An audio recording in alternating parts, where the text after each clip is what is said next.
Pecado original. Pecado original. Aula de Hamartiologia, tá? Ou doutrina acerca do pecado. Capítulo 4 da nossa matéria, né? Matéria de Hamartiologia. O texto que está lá, Varão, muito obrigado, viu? Graças a Deus, muito obrigado. Isso, página 67. Então, capítulo 4, o texto que vem logo abaixo aí no capítulo é: de certa forma, a natureza corrupta sendo transmitida aos filhos, já desde a sua concepção, talvez seja a melhor maneira de haver, né, de explicar, de obter uma explicação para a universalidade do pecado. Então é um texto que está expressando para nós o pensamento teológico que é defendido aqui pelo autor do material. Ele fala que a melhor explicação para entendermos a universalidade do pecado, como o pecado se alastrou por toda a humanidade, é a sua hereditariedade, no sentido de ser comunicado a partir do momento em que a pessoa é concebida de dois seres humanos pecadores, uma vez que eles têm já em si esse pecado herdado de seus ancestrais. Ele também comunica a sua posteridade. Ele herdou de seus ancestrais, recuando até Adão e Eva, tá? Que são progenitores para toda a humanidade, né? A origem para toda a humanidade. E aí então, de geração em geração, isso vai sendo comunicado adiante para toda a posteridade. E eu acredito também nessa colocação, nessa forma de enxergar esse problema, olhando para o texto de Davi, que Davi diz: em pecado me gerou minha mãe. Quando ele faz essa afirmação, eu vejo muito claramente a problemática de que na sua concepção ele tornou-se pecador, pelo fato de ter sido concebido por pecadores, ter sido concebido dentro do contexto de um homem e uma mulher que eram pecadores. Assim, a gente chega a uma máxima, a um axioma, tá? Pode ser outro, Pode ser, meu irmão. A escatologia que vai ter. Ainda é hamartiologia, e a escatologia no segundo tempo. Veja só. Então a gente chega ao axioma, que é uma verdade clara para todas as pessoas, de que o homem é pecador não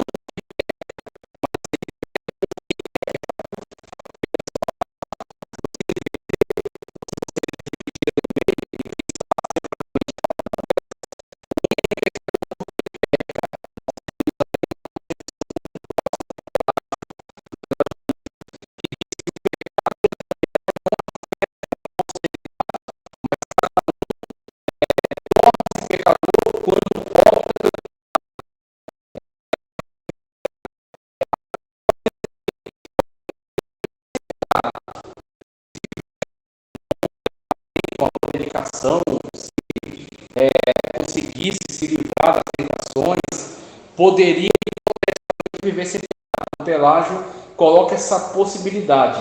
Já Agostinho, que era o teólogo que combateu o pensamento pelagiano, tinha um entendimento a partir daquilo que ele fez de interpretação da Sagrada Escritura.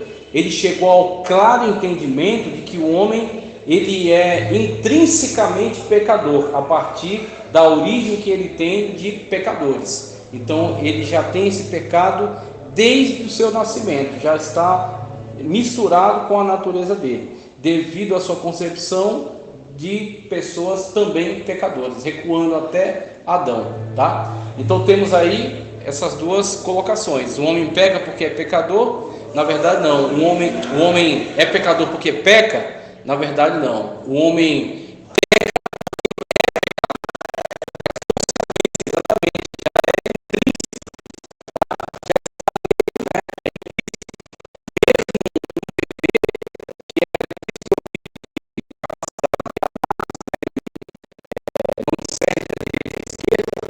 ainda não tem essa capacidade, mesmo antes de fazer esse discernimento, o pecado já está lá. O pecado já está, porque já está na concepção. Ele apenas está latente. E ele posteriormente se tornará evidente. Virá aflorar, virá se manifestar nas suas formas de decisão, nas suas manifestações, na sua forma de comportamento. E aí você vê às vezes comportamentos que os pais tiveram tanto cuidado para não comunicar para aquele filho, mas ele demonstra um egoísmo, uma ira, tá certo? Uma inveja, tá certo? Ou ele até mente, e os pais se chocam com isso, porque fala, a gente não comunicou para ele esse tipo de referencial. E aí, claro, ele pode ter aprendido isso no meio em que ele está, né? Através de desenhos animados, onde ele vê o personagem fazer isso, ou através de algum amiguinho, ou através de outro contexto. Mas tirando tudo isso, existe uma natureza pecaminosa ali. Ele já nasce dentro desse contexto no qual ele nasce pecador. Ele peca porque é pecador. Você tem essa questão que está muito relacionada à questão do pecado original. Na dúvida, assim, quando Jesus morreu, ele comprou nosso pecado na cruz, lá no nosso sangue. Então, esse pecado é o pecado que existia na humanidade passada. Como ser pecador, você continua no pecado. Sua pergunta foi ótima, excelente. Pode concluir, pode concluir. Então, quando nós estamos hoje vivendo que nós vivemos em pecados, Jesus comprou, mas nós somos perdoados pela graça, somos salvos. Esse pecado do passado, quando Jesus morreu, ele foi apagado. Nós já somos pela herança do pecado, a gente continua no pecado. Muito bem, eu vou te explicar isso comparando algumas colocações da Sagrada Escritura. Você tem muito claramente essa questão de Cristo, o sangue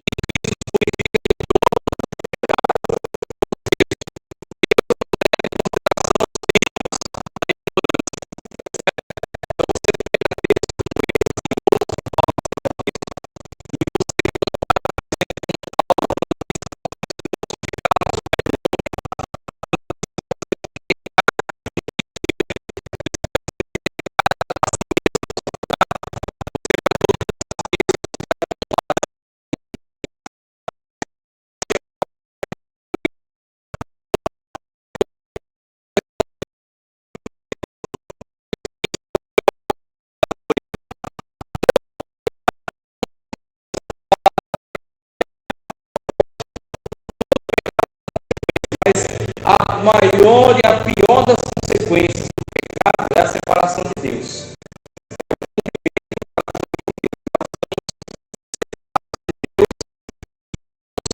A condenação eterna enquanto Jesus não nos salva. Então, qual é a grande obra realizada por Cristo Jesus? Aquilo que ele fez na cruz, inclusive diz, que levou sobre si as nossas dores, a nossa enfermidade. Veja, ele tomou sobre si, né? A grande obra de Cristo Jesus é ir diante de Deus como sumo sacerdote, conforme a ordem de Melquisedeque, e apresentar não sangue alheio, mas o seu próprio sangue, para fazer a expiação diante de Deus por nós. Então Cristo restabelece nossa comunhão com Deus. Cristo restabelece nos coloca em estado de santificação com Deus. Nós somos agora filhos e filhas de Deus por causa de Cristo Jesus. Essa é a condição. Então, em relação a Deus, por causa de Jesus, nós estamos religados, nós estamos restabelecidos em comunhão. Por isso que Jesus diz: ninguém vem ao Pai se não for por mim. Ele é o único mediador entre Deus e os homens, porque ele faz essa religação com Deus. Quem ele está religando com Deus? Pessoas ainda pecadoras. Por isso que nós dependemos constantemente e somos sempre dependentes até o fim da nossa vida, até o último respiro. Nós somos dependentes da graça. Por quê? Porque esse que Jesus religou com o Pai são pecadores. Pode ser outro, vem? Deixa eu aqui, deixa eu pegar a sua. Eles foram pecadores, e em relação a esses pecados que foram cometidos no passado, Jesus operou um pleno perdão. Jesus operou um pleno, vamos colocar assim, anistia, uma anistia total, de modo que Deus não se lembra mais. Aquilo, tempos da ignorância, Jesus Cristo comprou para si tudo isso. Só que você é restabelecido com Deus, você está agora em comunhão com Deus. Mas como Paulo diz lá em Romanos: no meu espírito eu sirvo a Deus, com a minha mente eu sirvo a Deus, mas nos meus membros opera uma outra lei. Que lei é essa? É a lei do pecado, a lei da carne. Andeis conforme a vontade da carne, dê lugar à carne, aí você vai sofrer as consequências disso, que é a condenação eterna. Andeis conforme a lei do Espírito. O Espírito vai militar contra a carne. E aí vai sempre se restabelecer esse conflito interno, no qual você tem que sujeitar a sua carne. E sujeitar a sua carne é negar desejos carnais, é você se privar de certas coisas que vão desencadear, tá certo? Um processo de pecado. E quando você o nega, isso traz dor, traz sofrimento, traz tristeza, traz diversos tipos de incômodos. Mas você precisa negar a si mesmo, como Jesus Cristo disse. Então, veja, a pergunta que você fez, o desdobramento dela é muito grande. Por quê? Jesus comprou os pecados? Sim. Jesus nos restabeleceu com o Pai? Sim. Mas esses que estão restabelecidos com o Pai continuam ainda tendo uma natureza pecaminosa, que tem que ser sujeitada. Por isso que Paulo diz: vos apresenteis como escravos de Cristo para a salvação. Ou você é escravo de Cristo para a salvação, ou escravo do pecado para a morte. Então você precisa se sujeitar a Cristo no tempo que você está aqui.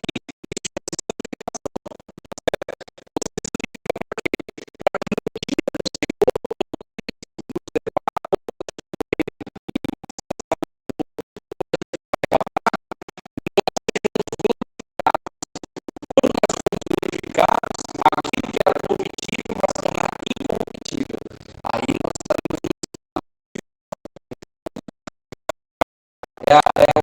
os efeitos da salvação de Cristo.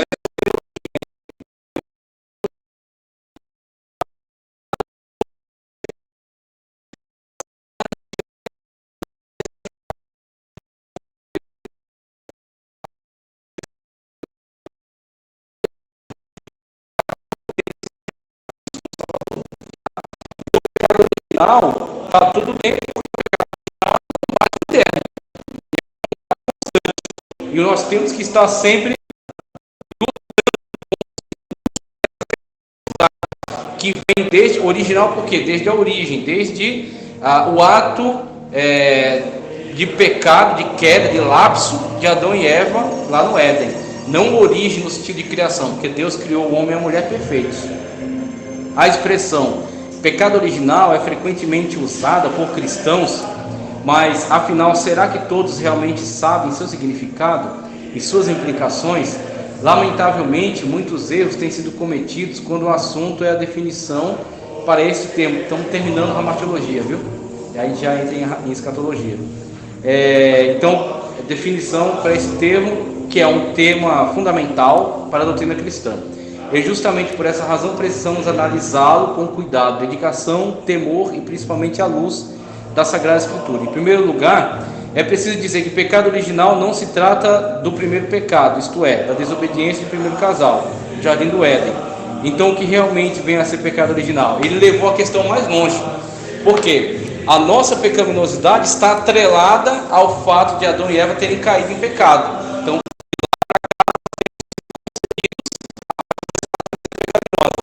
mas quando ele está tratando especificamente de pecado original, ele está levando a discussão um pouco mais longe.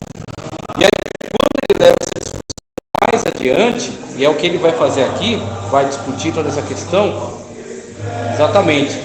O que ele vai fazer?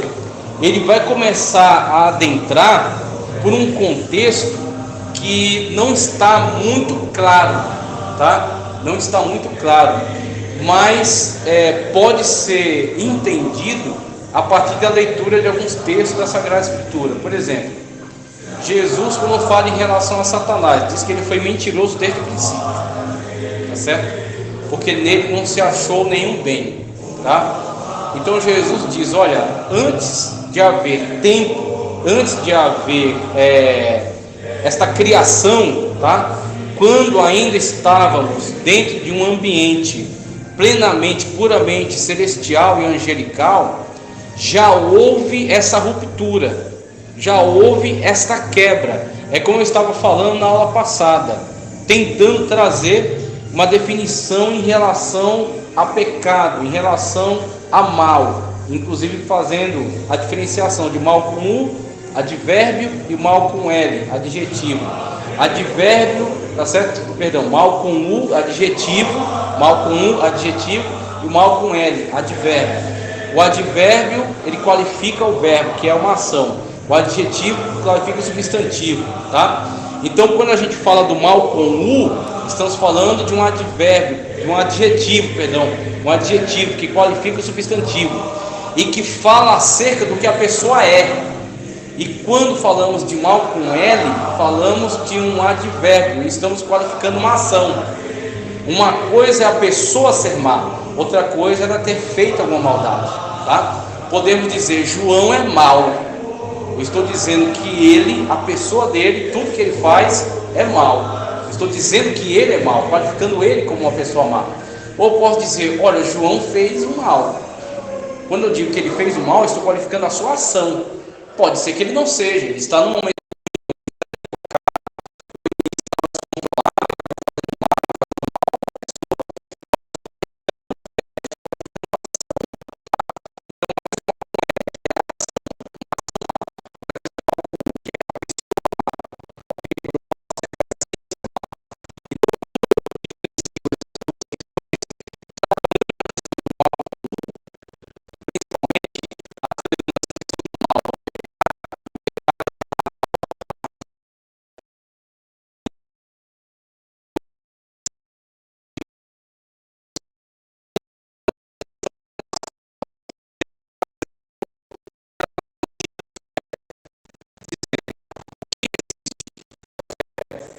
Que é a ferrugem? A deterioração do ferro. Não é a ferrugem que existe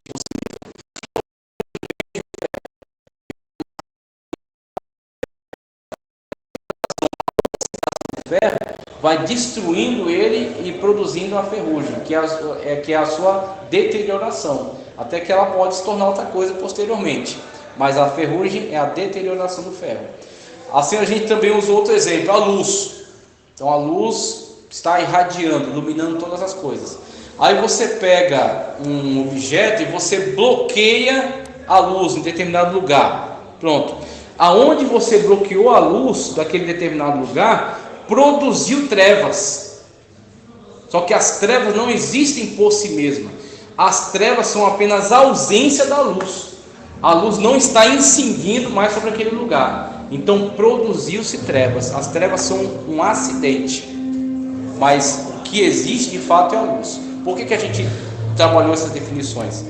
Para chegar ao entendimento daquilo que João diz no seu Evangelho, capítulo 1, versículo 1.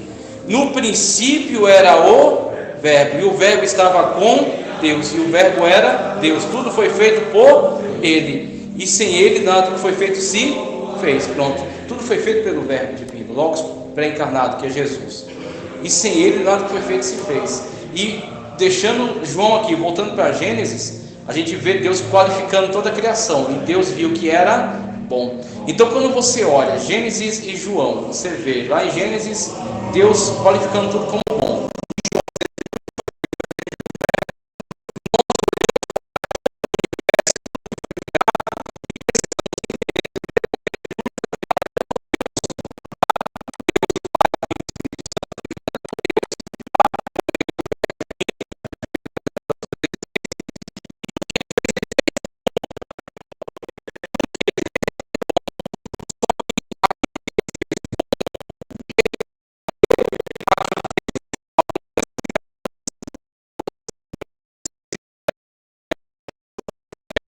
São materiais, estão presentes em diversos planetas, tal, mas não tem vontade própria, são seres animados.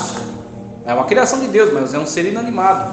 Ou outros seres por aí, ou até seres que têm vida, vamos dizer assim, as plantas são seres vegetais que crescem em direção à luz, se reproduzem, fazem fotossíntese, polinizam, tal, mas não tomam decisões, eles apenas agem dentro da sua própria espécie, sua natureza, aquilo que foi programado para fazer, tá? Mas dentro da criação de Jesus existem seres volitivos. O que é um ser volitivo?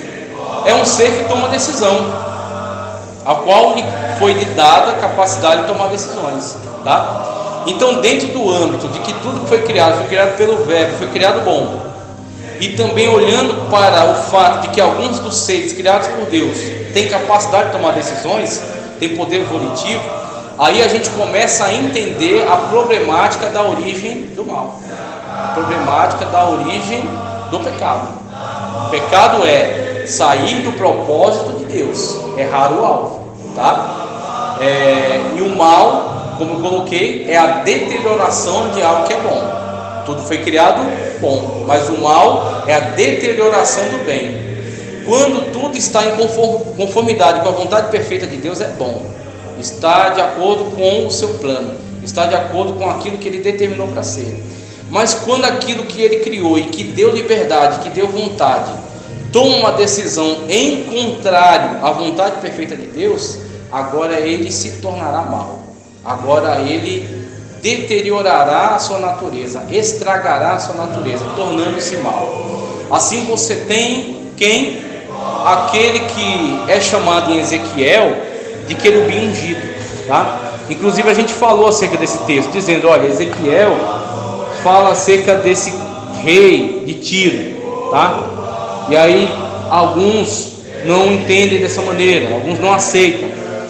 Mas quando você olha para a descrição que o profeta dá acerca desse rei de Tiro, e você vê que ele dá qualitativos a esse rei que não cabe a um ser humano. Então você começa a entender a problemática da profecia de duplo alcance. É uma profecia para o rei de Tiro? Sim, num primeiro momento, numa abordagem mais literal, mais superficial.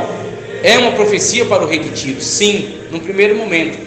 Mas ela tem desdobramentos que vão atingir um outro ser que estava manipulando e controlando esse rei de Tiro, que era um pagão, que era um ímpio, tá? E que estava sendo controlado por ele, e que na verdade parte da profecia não é para o rei de Tiro, e sim para esse ser. Qual é o exemplo que eu dei para a gente entender isso? A situação de Pedro. Jesus pergunta: o que dizem os homens que quem eu sou? Jeremias, tá, e vocês? Aí Pedro: tu és o Cristo, Filho do Deus vivo. Jesus diz: não foi nem carne nem sangue que te revelou isso, mas o Espírito de Deus. Ok, 10, nota 10. Só que aí caminha mais um pouco, Jesus diz: agora vamos para Jerusalém, que o Filho do Homem será entregue aos gentios para ser morto em prol de muitos, em favor de muitos. Pedro puxa Jesus de canto e diz: Senhor, não faças tal, tenha dó de ti, tenha pena de ti. Jesus olha na bila do olho de Pedro, só que ele olha para Pedro e ele diz: para trás de mim, Satanás. Não está falando com Pedro? Ele está falando com Pedro, só que ele está condenando aquele que manipulou Pedro. Ele está condenando aquele a quem Pedro deu lugar. Pedro não estava possesso, mas Pedro deu lugar ao diabo. O diabo lançou essa ideia na cabeça dele, soprou no ouvido dele, falou: olha, você vai perder o seu Senhor, o seu mestre, ele vai subir para ser morto, você não pode deixar isso acontecer. Ele trouxe isso para dentro dele, deixou essa ideia tomar o coração dele. Jesus disse: eu vou subir, vou ser entregue, vou morrer e vou ressuscitar. Ele não ouviu a parte do ressuscitar. Quando Jesus disse que ia morrer, ele foi tomado pelo desespero, que foi o quê? A ideia do maligno, que o maligno plantou nele, tá? E aí quando o maligno plantou essa ideia nele, ele deixou que o diabo usasse sua boca para colocar aquilo para fora. Aí ele chega em Jesus e fala: Senhor, tenha pena de ti mesmo, não permita que isso aconteça, tal. Aí Jesus chama Pedro, tudo bem, Jesus está falando com Pedro, mas está repreendendo o diabo. Para trás de mim, Satanás, que não conheces os planos de Deus. Muito bem. Então quando você olha para essa situação de Pedro, você entende claramente o que é uma profecia de duplo alcance. Está falando com o rei de Tiro? Sim. Mas quem é mais importante ali? Não é o rei de Tiro, é quem está usando o rei de Tiro. Por isso que fala: olha, tu que andava em cima de pedras afogueadas e que estava no jardim do Éden. O rei de Tiro nunca esteve no Éden, meu querido. O rei de Tiro é o rei de uma cidade chamada Tiro, que tinha Tiro, Sidom, Cartago, várias cidades que faziam parte do Império Fenício. Ele era um rei de uma cidade, só isso. Era importante, mas nada mais do que aquilo.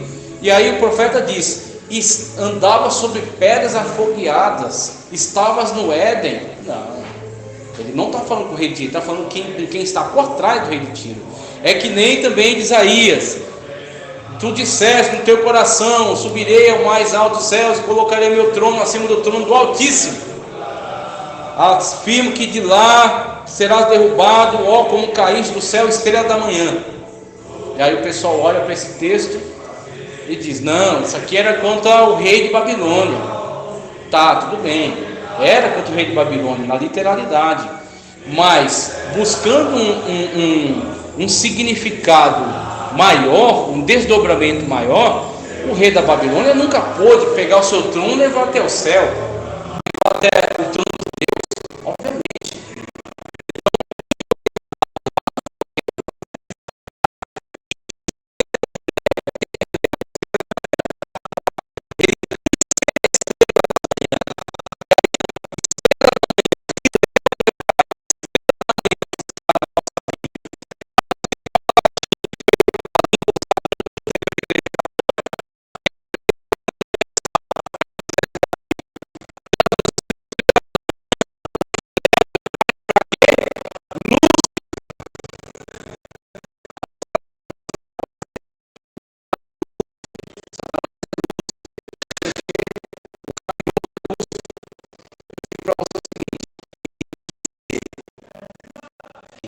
Estrela da manhã, mas ele foi retratado naquele de Isaías como o cair da estrela da manhã, a estrela da manhã sendo coberta pela luz do sol, como caíste, não é o sentido de cair na terra mesmo, é o sentido de ser coberta, da luz do sol encobrir, ou seja, você se diz a estrela da manhã, mas o sol do meio-dia raiou e vai te vencer, vai encobrir o teu brilho. Então veja, aquele rei é retratado como o cair da estrela da manhã. Jesus, quando chama a si mesmo de estrela da manhã, é a estrela da manhã para aqueles que são da igreja, que estão na noite, que estamos atravessando da tribulação. Para aqueles que estão atravessando a noite da tribulação, Jesus é a estrela da manhã, a garantia de que eles vão chegar até o amanhecer. A estrela da manhã surge quando o amanhecer já está para chegar. E Jesus é retratado como a estrela da manhã, a garantia de que o amanhecer vai chegar e Deus vai reinar sobre o seu povo. Então você tem a situação na qual Pedro, inclusive, na sua carta, eu coloquei no vídeo lá o texto, na segunda carta de Pedro, quando ele diz que aparecerá nos vossos corações a estrela da manhã. O que está escrito no latim? Aparecerá nos vossos corações, insecaste, não sei o que, Lúcifer. Aparecerá Lúcifer nos seus corações. Ou seja, ele está dizendo, atribuindo o termo Lúcifer à estrela da manhã, e dizendo que a estrela da manhã é Jesus. Jesus é a estrela da manhã, não o rei de Babilônia, que quis ser a estrela da manhã. Ele quis ser, mas ele não é. Ele quis colocar o seu trono acima do trono de Deus. Quem? O rei da Babilônia? Não, Satanás. Quis colocar o seu trono acima do trono do Altíssimo, mas de lá fosse derrubado. Quem dá a garantia disso? Acorda ele aí para ele poder ouvir também. A aula, quando é boa, o aluno dorme. Se o aluno não dormir, eu sei que ela não prestou. Veja, quem quis colocar o seu trono acima do trono de Deus e que de lá foi derrubado?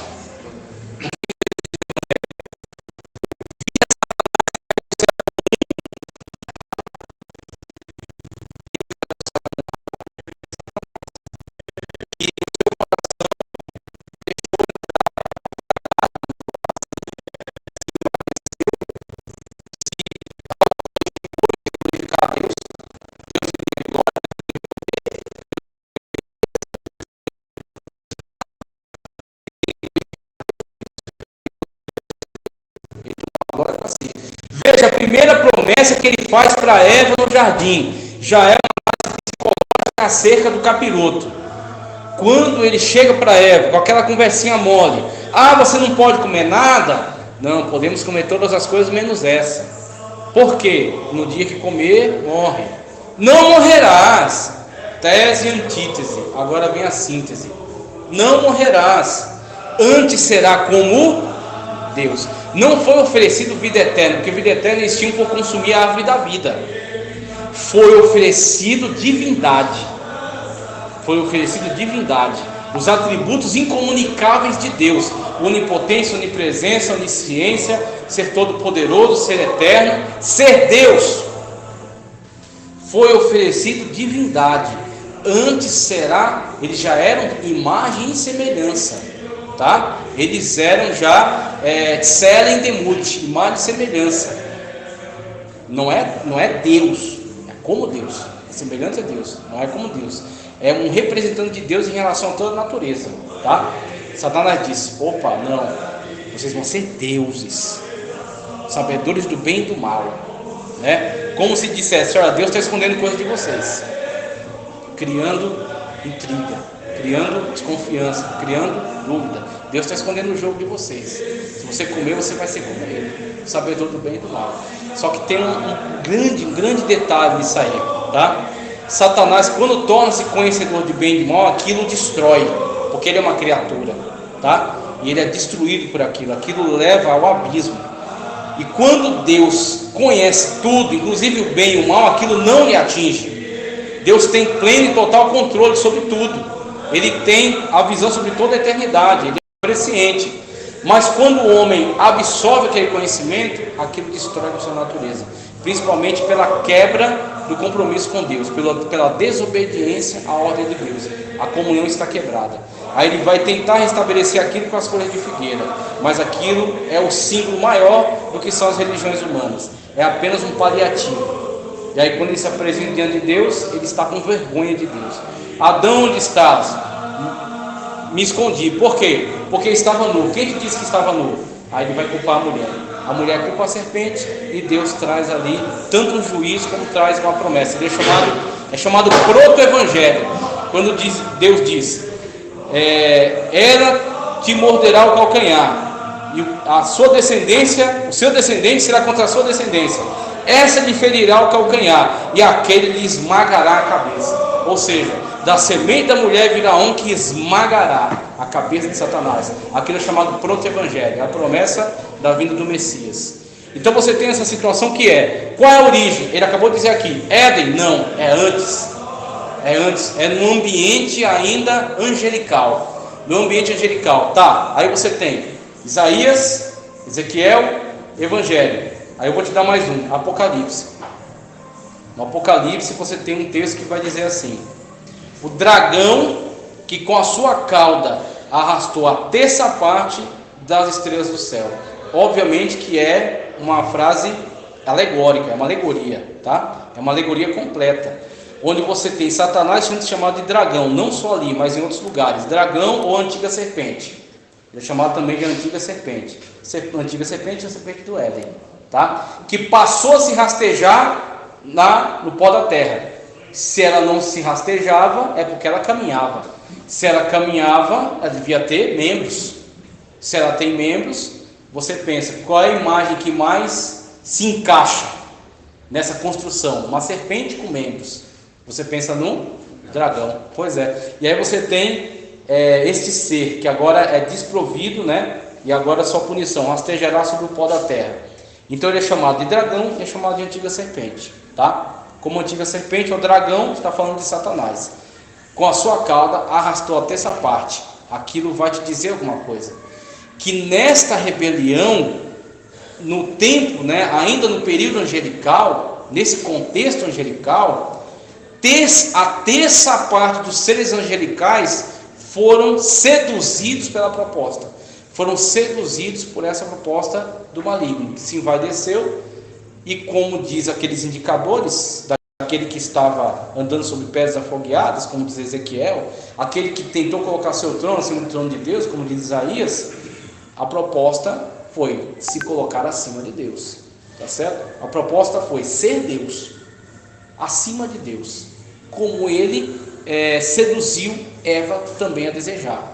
Ele desejou, ele caiu, e ele agora instiga outros a também desejarem a mesma coisa, a desejarem ser Deus.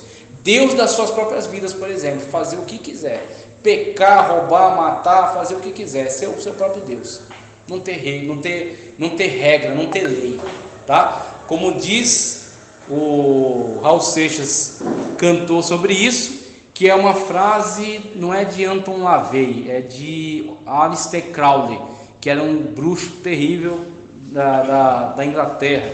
Os Beatles foram inspirados inclusive por ele. Faz o que tu queres, isso é tudo da lei. Faz o que tu queres, isso é tudo da lei. Ou seja, faz o que você quiser, o que vier na tua cabeça, faça. Isso é tudo da lei. A lei é essa, a lei do que você quiser. Júlio, quando você usou o exemplo de João, que o João é mau, obviamente ele já nasce com o mal, já herdou, tá? Agora, isso dentro do contexto da queda, isso pós-lapso, tá? Antes da queda, não. O homem foi criado bom. Esteve no jardim do Éden, bom. Mas a partir de uma má decisão, a partir de uma má escolha, permitiu que o mal entrasse. O mal já estava presente. O mal já havia sido concebido. Já havia algum ser bom, já se deteriorou, já se estragou. E esse ser deteriorado agora está espalhando sua condenação, espalhando sua deterioração, através daqueles que se seduzem com a sua proposta. Então, dentro desse contexto, tá? Deixa eu só seguir, corrupção, página 70. O conceito, deixa eu controlar o tempo aqui, viu? Veja, o conceito em torno de corrupção no contexto de pecado original firma-se na triste realidade humana que, como fruto da queda, não há um ser humano sequer que tenha a capacidade de fazer o que é espiritualmente correto, o auxílio gracioso de Deus. Sem o auxílio gracioso de Deus, sem mim nada podeis fazer, como disse Cristo, né? A esta realidade tem sido dado o nome de corrupção ou depravação total. Então você tem a situação na qual, para que o homem faça uma boa escolha, inclusive para que o homem faça a escolha de ouvir a voz do Espírito, é necessária a atuação daquilo que Armínio chamou de graça preveniente. Graça preveniente. O que é a graça preveniente?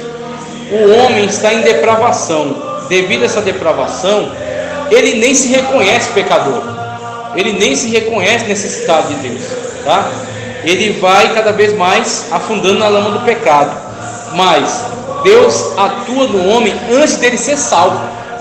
É aquilo que é colocado por Cristo, que o Espírito convence o homem do pecado, da justiça e do juízo.